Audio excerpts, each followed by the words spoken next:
Ya tetap kamu membangun diri, membangun jati diri basisnya realitas. Jangan mencita-citakan sesuatu di luar jangkauan realitasmu. Ini sama juga dengan hidup dalam bayangan.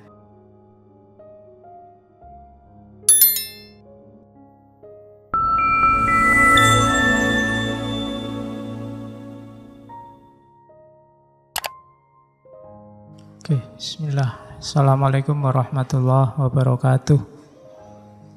Bismillah. Kita lanjutkan ngaji kita. Terus, jangan salah ya, ego itu sifatnya selalu berada dalam tegangan.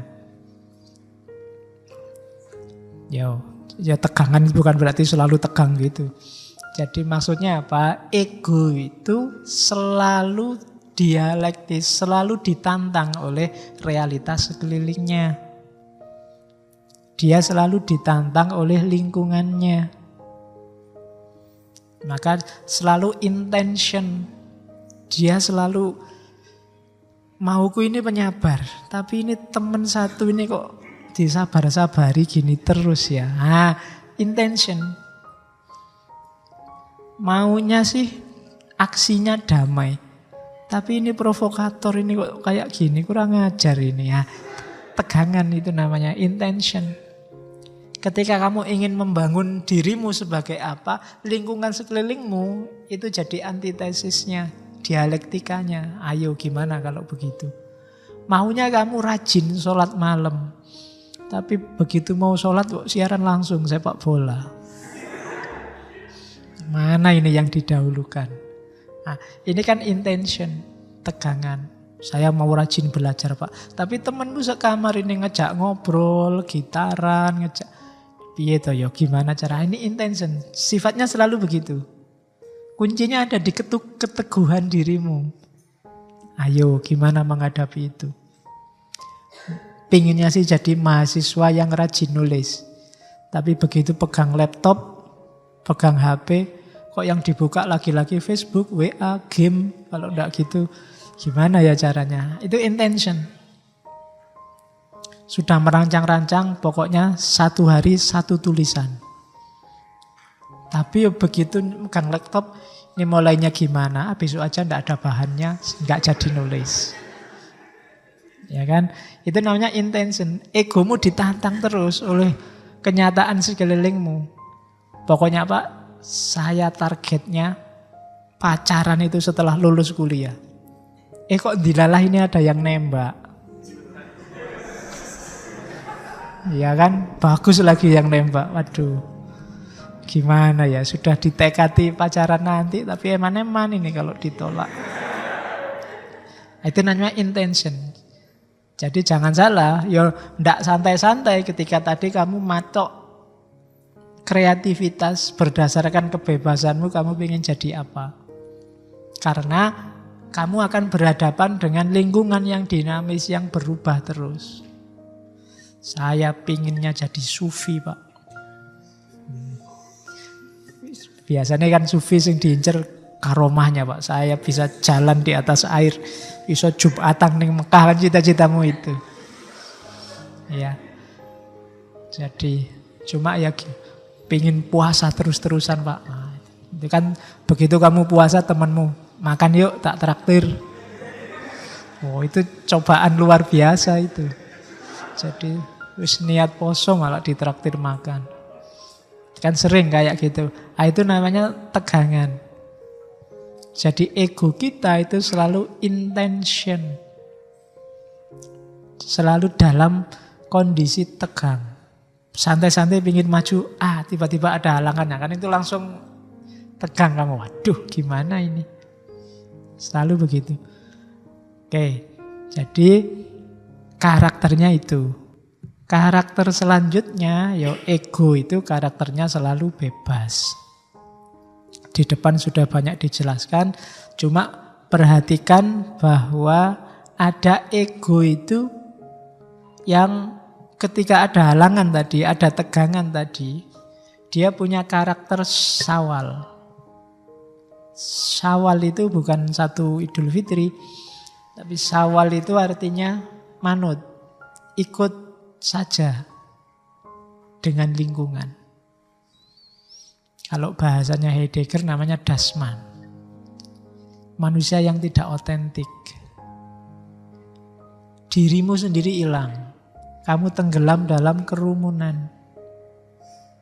Itu namanya Syawal. Jadi jangan mau begitu katanya Iqbal. Ya kamu bebas, cuma gunakan kebebasan itu, jangan lari dari kebebasan itu. Karena begitu kamu lari dari kebebasan, kamu jatuhnya ke kerumunan. Yang kamu lakukan hanya dari niru ke niru. Dari idola satu ke idola yang lain. Tidak pernah jadi dirimu sendiri. Rambutmu niru artis A, bajumu niru artis B, kumismu niru artis C, dan seterusnya. Jenggotmu niru Ustadz A, gaya ngomongmu niru Kiai C, dan seterusnya. Kamu tidak pernah jadi dirimu sendiri yang otentik, itu mana tidak tahu. Itu namanya Syawal. Nanti ada orang yang kebalikannya Syawal. Adalah orang yang is gitu aja rindu. Kadang diartikan cinta. Para pecinta itu tidak Syawal, kebalikannya. Para pecinta itu lingkungan diserap ke dalam dirinya. Kalau Syawal, dirimu yang diserap oleh lingkungan. Jadi kamu jadikan lingkunganmu itu bagian dari usahamu untuk mewujudkan targetmu, cita-citamu. Jadikan modal untuk meraih yang kamu inginkan. Bukan sebaliknya kamu tenggelam. Yang lain gemar sepak bola, oke. Serap itu dalam dirimu, jadikan kegemaran yang lain akan sepak bola itu keuntunganmu. Kemanfaatan bagimu. Ya entah dengan cara apa. Kamu sendiri yang ngerti. Temanmu yang suka main gitar, itu jangan bikin kamu tenggelam oleh gitarannya. Serap keahliannya main gitar itu sebagai bagian dari rencanamu untuk membangun egomu tadi. Itu menyerap namanya. Bukan marah-marah, menyerap. Menyerap itu mengambil yang terbaik, dicerna sesuai kondisi kita. Oke, gitaran ada bagusnya juga. Nek lagi sumpek dia main gitar. Kalau sudah jengkel ya dikepruk sama gitar. Ya, jadi menyerap kondisi sekeliling itu ya kayak gini misalnya. Ada temenmu banyak. Ini kan kadang-kadang jadi penghalang, tapi jangan dijadiin penghalang. Jadikan dia kekuatan. Dengan banyak teman mungkin kamu lebih enak. Kalau sendirian face to face sama saya kan gak enak. Jangan dijadikan gangguan. Temanmu yang main gitar, jangan posisikan dia sebagai penghalang egomu. Tapi jadikan dia bagian dari rencanamu melahirkan ego. Alhamdulillah punya teman main gitar, ada hiburannya biar gak selalu tegang. Santai aja, itu bisa dimasukkan ke skema egoku. Alhamdulillah di Indonesia ada yang ngamuan, jadi gak perlu aku yang ngamuk, sudah diwakili mereka. Ya, jadi tidak dimuntahkan keluar tapi diserap sesuai kepentinganmu. Itu lawannya Syawal. Kalau yang Syawal, kamu yang hanyut ikut mereka. Egomu kamu hilangkan, kamu ikut mereka. Kamu buang egomu dan kalau gitu aku jadi ahli gitar juga lah. Nah, itu Syawal namanya. Jadi itu cara mempergunakan kebebasan. Jangan mau ditelan oleh lingkunganmu, kebalikannya, telanlah lingkunganmu. Untuk kepentinganmu. Oke. Ya, ini puisi-puisinya yang bagus. Dulu sudah saya kutip, kelihatannya yang hancurkan dunia sampai berkeping-keping bila tidak sesuai denganmu. Dan ciptakan dunia yang lain dari kedalaman wujudmu. Betapa pedihnya manusia merdeka yang hidup di dunia yang diciptakan oleh manusia yang lain. Itu ya, tempelin ini di kamarmu kalau ada bekas-bekasnya hujan yang kuning-kuning itu ditutup pakai ini lumayan. Terus jangan hinakan pribadimu dengan imitasi. Bangunlah, hai kau yang asing terhadap rahasia kehidupan. Nyalakan api yang tersembunyi dalam debumu sendiri. Wujudkan dalam dirimu sifat-sifat Tuhan. Banyak sekali syair-syairnya Iqbal yang arahnya ke sini. Itu hanya contoh. Nah, puncaknya ego itulah nanti insan kamil. Sudah mau selesai baru ketemu insan kamil. Jadi proses yang di depan tadi muaranya adalah insan kamil. Insan kamil itu puncak tertinggi yang bisa dicapai oleh ego. Penjelasannya panjang, tapi intinya Iqbal ngasih contoh aja. Kayak Nabi Muhammad, insan kamil itu spiritualitasnya memuncak, tapi dia tidak berhenti di Lauhil Mahfudz. Dia turun kembali ke bumi. Beda dengan para sufi. Banyak sufi yang mengalami ekstase puncak dan dia tidak kembali lagi ke bumi. Jadi bentuklah egomu, bangun dia sampai bisa naik ke atas, sampai puncak spiritualitasmu, kemudian turun kembali ke muka bumi. Jadi manusia yang bermanfaat. Jadi konstruksilah egomu. Jadi potensi-potensi terbaiknya wujudkanlah. Kalau sudah selesai, laksanakan tanggung jawabmu sebagai khalifah tadi. Jangan berhenti di merancang ego. Tugasmu belum selesai. Ketika kamu membentuk dirimu, itu setengah jalan. Jangan berhenti di situ. Kalau sudah terbentuk kamu jadi ego yang bagus, yang kokoh, yang kuat, jalankan tugasmu sebagai khalifah. Itulah insan kamil. Sempurna sudah. Ya kalau kamu gagal membangun diri, otomatis kamu tidak bisa menjalankan tugas khalifah. Kamu sukses membangun dirimu, oke, tapi tidak ada gunanya, baru setengah jalan sebelum dia juga bermanfaat untuk sekelilingmu. Sebelum kamu jalankan tanggung jawabmu sebagai khalifah. Itulah insan kamil. Itulah yang bikin Iqbal tidak mencukupkan diri dengan filsafatnya, dengan syairnya, dengan teori-teorinya, tapi dia juga terjun ke dunia politik, ke dunia hukum. Jadi puncaknya ego, ketemunya insan kamil. Ketika tadi kamu membangun diri dan cita-citamu, sekarang direalisasikan dalam kehidupan nyata. Kalau kamu sudah jadi orang soleh secara individual, sekarang saatnya mengabdikan kesolehanmu itu demi kepentingan sosial. Itulah insan kamil, katanya Iqbal. Nah, tahapan kasarnya, katanya Iqbal, yang pertama biasanya untuk menuju insan kamil itu ada ciri orangnya patuh pada hukum. Bukan orang yang sakarepe dhewe. Hukum itu ya hukum positif bisa. Ada tradisi, norma, nilai yang berlaku di masyarakat.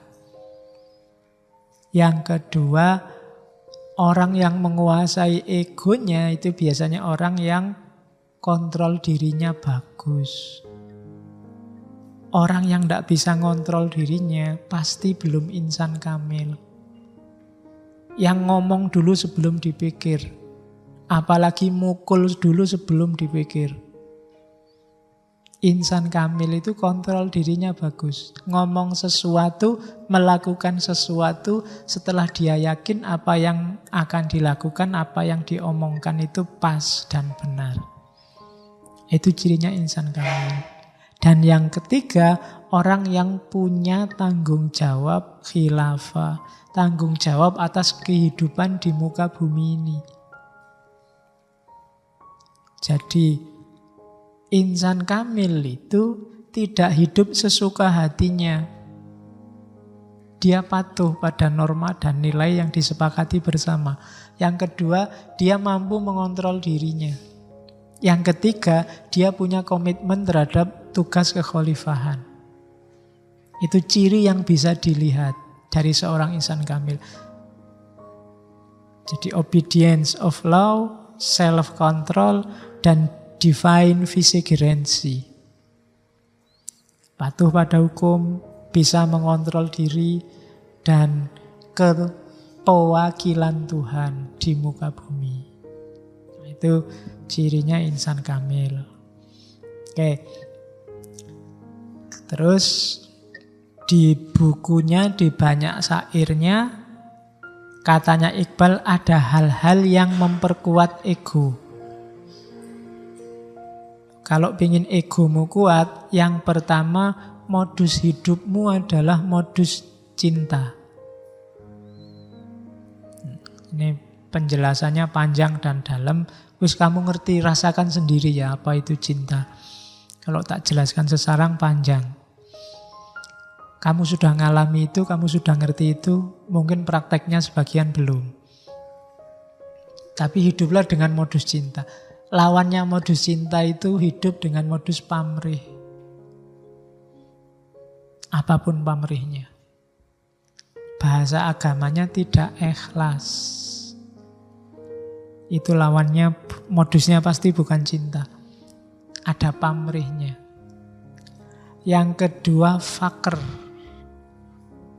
Kalau di Iqbal konotasinya fakir itu lebih ke ndak mikir balasannya apa.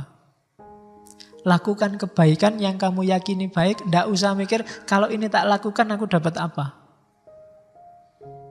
Bantu temen nggak usah mikir lumayan kalau dia tak bantu besok aku iso dibarengi dia punya motor. Ndak usah mikir aku sedekah sekian lumayan dilipat gandakan sekian ribu kali. Itu ndak fakir. Jadi konotasinya kalau fakir di Iqbal agak beda sama beberapa penjelasan sufistik. Intinya ndak peduli dunia menawarkan apa. Baik ya baik saja. Menghindari kejelekan, dihindari saja. Ndak usah mikir neko-neko. Ini memperkuat ego nanti.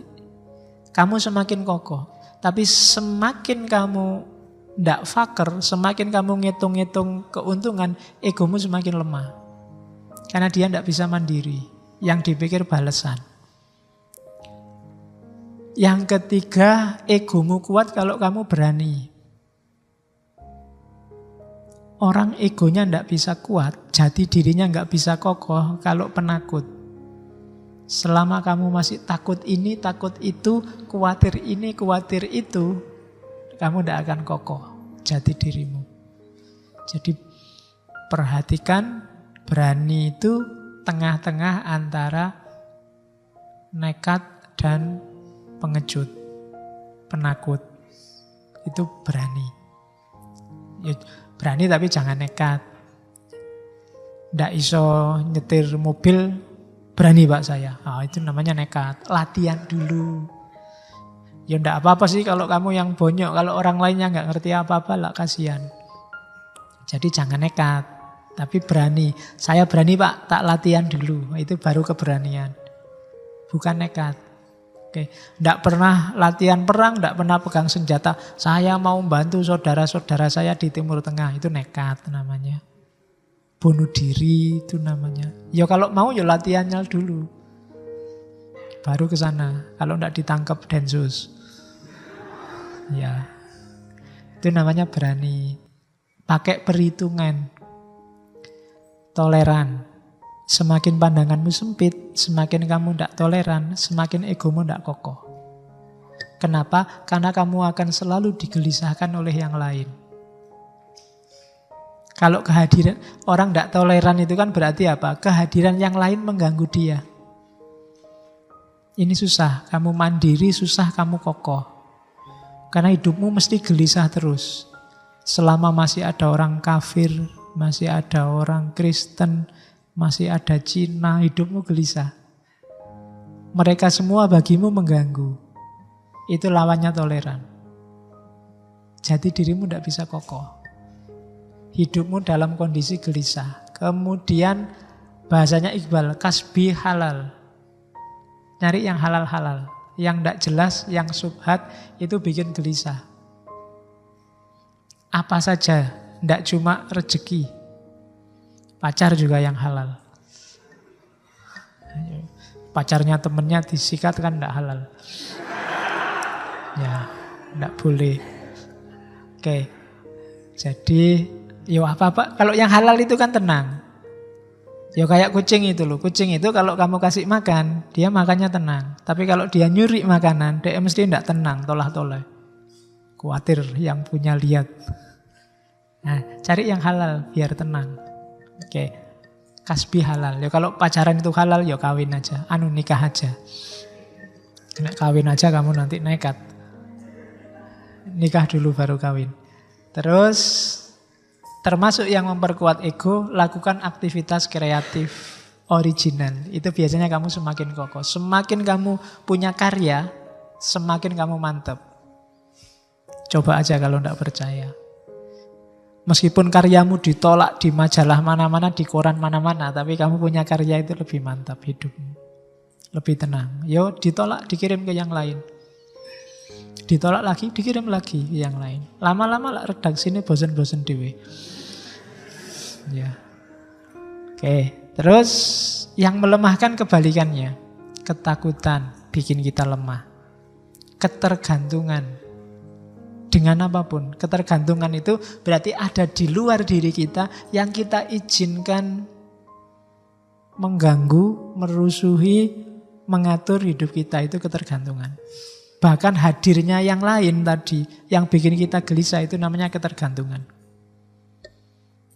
Ya kan? Padahal kita tenang bisa. Ada orang kafir di sebelahmu dan kamu tenang kan bisa. Tapi kamu izinkan dirimu gelisah gara-gara dia, wong dia nggak pernah mikir kamu. Itu namanya ketergantungan. Jadi jangan mau bahagiamu atau tidak bahagiamu, kuncinya dalam dirimu sendiri. Jangan digantungkan ke yang lain. Marahmu atau galaumu, kuncinya ada dalam dirimu sendiri. Kadang-kadang kan ada teman mencaci maki kamu, kamu balas mencaci maki dia. Itu berarti apa? Kamu ada ketergantungan di dia. Wong kamu ndak balas juga bisa kok. Tapi kamu dipengaruhi oleh caci makinya, akhirnya kamu balas mencaci maki. Berarti kamu masih belum mandiri ngatur dirimu sendiri. Kamu masih digantung oleh orang lain. Kamu masih tergantung pada yang lain.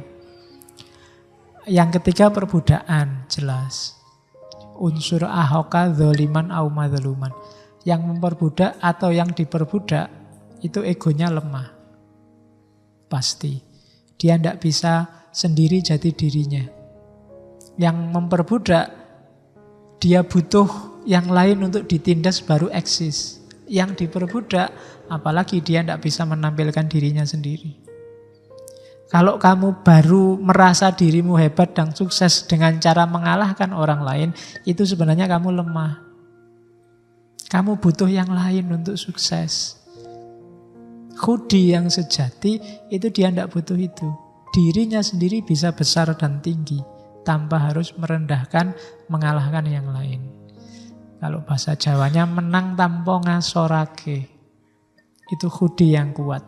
Dan yang keempat, ini mungkin sindirannya Iqbal, umat Islam banyak punya penyakit yang keempat. Membanggakan nenek moyang. Aku keturunannya siapa? Kita ini keturunannya Nabi semua loh. Nabi Adam. Ya, ini pasti tidak mandiri. Siapapun nenek moyangmu, levelnya dimanapun, apakah bapakmu apa nenekmu langsung, sebesar apapun dia bukan dirimu. Tidak ada hubungannya sama jati dirimu.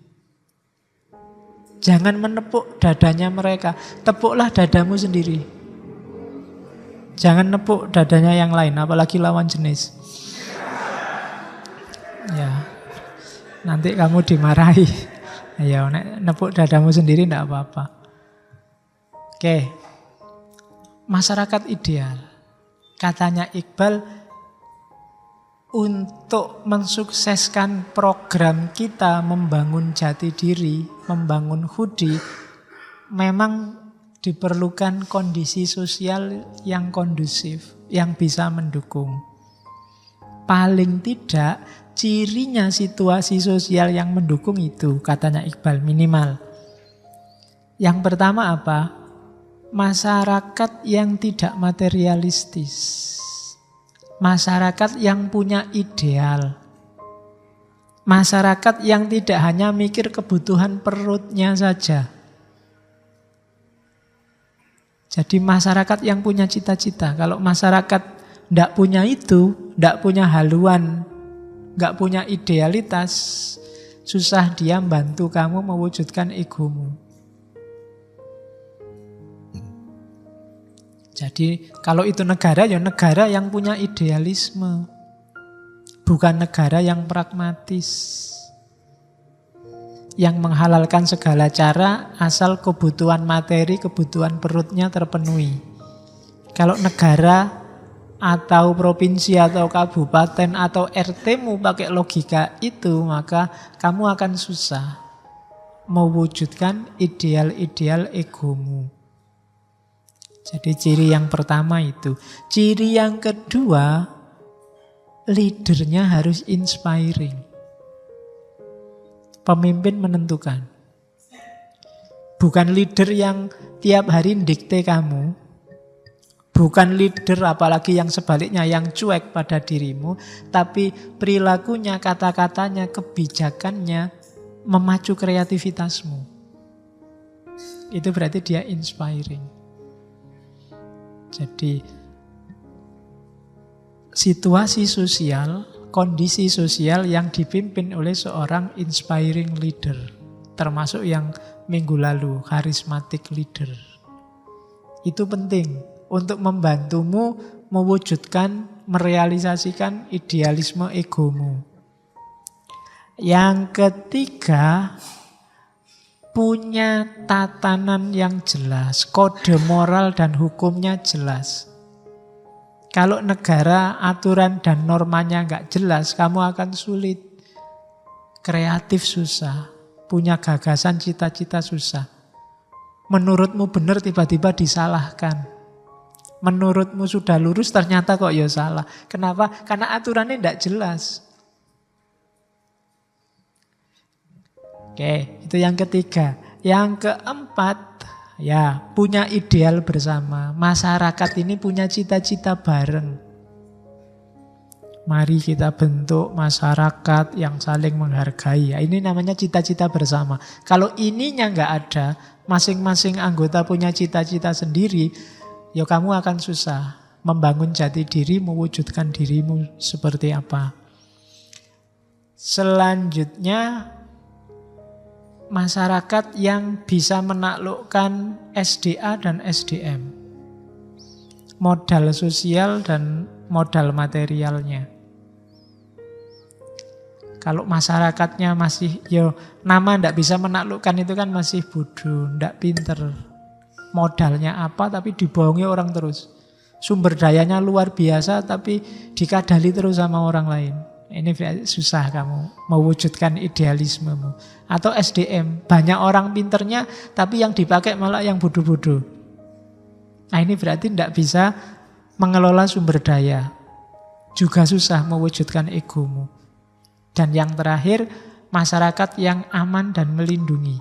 Bukan masyarakat yang mengancam.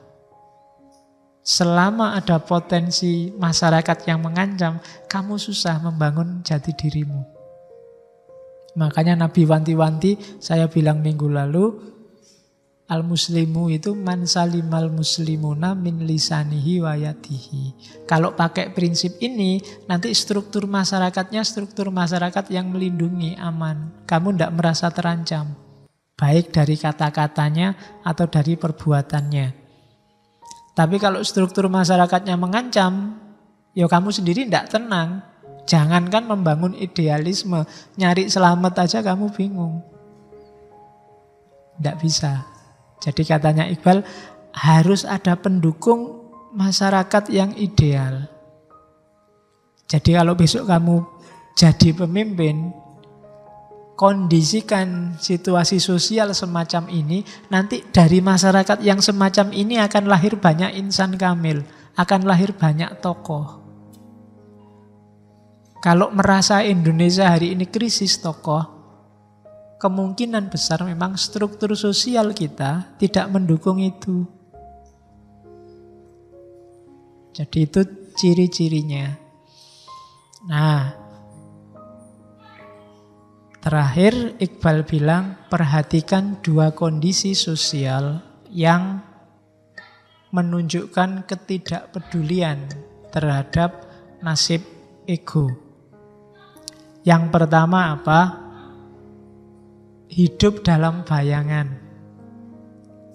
Hidup dalam bayangan itu konsep-konsepnya bagus, cita-citanya tinggi tapi tidak realistis. Ini sama juga dengan mengabaikan ego. Jadi, ya tetap kamu membangun diri, membangun jati diri, basisnya realitas. Jangan mencita-citakan sesuatu di luar jangkauan realitasmu. Misalnya cita-citamu apa? Saya Pak, cita-citanya ingin jadi guru bahasa Jerman Pak. Bisa bahasa Jerman? Tidak bisa Pak. Itu kan berat, kamu belajarnya lama. Apalagi sekarang kuliahnya bukan di fakultas bahasa. Jadi idealisme ya, cuma bangunlah secara realistis. Jangan bayangan saja. Ketika itu bayangan saja, kehidupan duniamu tidak teropeni. Ciri pertama. Ciri kedua kebalikannya. Idealisme yang dibangun material saja, berdasarkan realitas saja. Bapak saya tani, punyanya sawah, ya tani Pak, mau apa lagi. Nah, ini terlalu realistis. Jadi harus imbang. Kalau kamu dari tani ke tani tidak ada perkembangan. Itu sama dengan tidak peduli ego juga. Harus punya cita-cita yang lebih tinggi, tapi jangan ketinggian. Meskipun Bung Karno bilang, gantungkan cita-citamu setinggi langit. Kalau jatuh, jatuhnya di bintang-bintang. Cuma di bintang tidak ada kasurnya, kamu masih jatuh lagi ke bawah. Ya, kalau mau cita-cita setinggi langit, sambil naik ke langit, bawalah kasur. Nah itu realistis. Kalau jatuh, kamu jatuhnya di atas kasur. Jadi idealisme tapi yang realistis. Oke, saya kuliahnya di UIN Pak. Cita-cita saya Menteri Agama, itu realistis. Saya kuliahnya di UIN Pak. Pinginnya cita-cita Menteri Pertanian Pak. Itu susah. Bukan bidangmu. Ya kecuali kamu lewat partai. Ya memang begitu Pak saya. Jadi strateginya besok saya masuk partai. Oh kalau gitu enggak apa-apa. Ya. Oke. Atau loh, di tafsir itu Pak, bisa juga Pak ngurusi pertanian. Nanti habis kita nanam, kita doakan bersama. Oh ya, apa? Yo, ndak apa-apa lah ya, sing waras ngalah pokoknya.